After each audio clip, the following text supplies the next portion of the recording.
ಹಾಸನ ಜಿಲ್ಲೆ ಅರಸೀಕೆರೆ ಪಟ್ಟಣದಲ್ಲಿ ನಿನ್ನೆ ಕನಕ ಜಯಂತಿ ಕಾರ್ಯಕ್ರಮದಲ್ಲಿ ಗದ್ದಲ ಉಂಟಾಗಿದೆ. ಶಾಸಕ ಕೆಎಂ ಶಿವಲಿಂಗೇಗೌಡ ಹಾಗೂ ಮಾಜಿ ತಾಲೂಕು ಪಂಚಾಯಿತಿ ಸದಸ್ಯನ ನಡುವೆ ವಾಗ್ವಾದ ಉಂಟಾಗಿದೆ.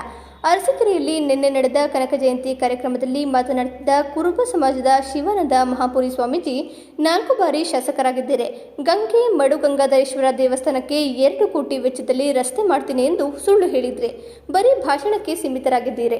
4 ಬಾರಿ ನಮ್ಮ ಸಮಾಜದ ಮತವನ್ನ ಪಡೆದು ನಮ್ಮ ಕುರುಬ ಸಮಾಜಕ್ಕೆ ಮೋಸ ಮಾಡ್ತಿದ್ದೀರಿ ಎಂದಿದ್ದಾರೆ. ಇದರಿಂದ ಸಿಟ್ಟಾದ ಗೃಹ ಮಂಡಳಿ ಅಧ್ಯಕ್ಷ ಕೆಎಂ ಶಿವಲಿಂಗೇಗೌಡ, ನನ್ನ ಬಳಿ ಯಾರೂ ರಸ್ತೆ ಬಗ್ಗೆ ಮಾತನಾಡಿಲ್ಲ, ನಾನು ಮಾತನಾಡಿಲ್ಲ, ಕಾರ್ಯಕ್ರಮದಲ್ಲಿ ಈ ರೀತಿ ಮಾತನಾಡಬಾರದು ಎಂದು ಹೇಳಿದ್ದಾರೆ.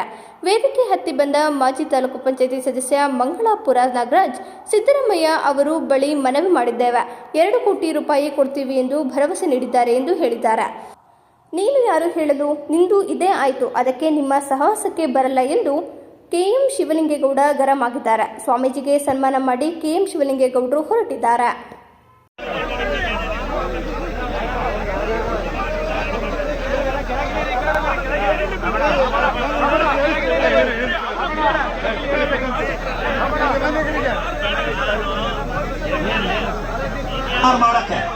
ನಡಿ ಇಲ್ಲಿ ಬಂದು ಇದಕ್ಕೆ ನಿಮ್ ಸಹವಾಸ ಮಾಡಬೇಡ.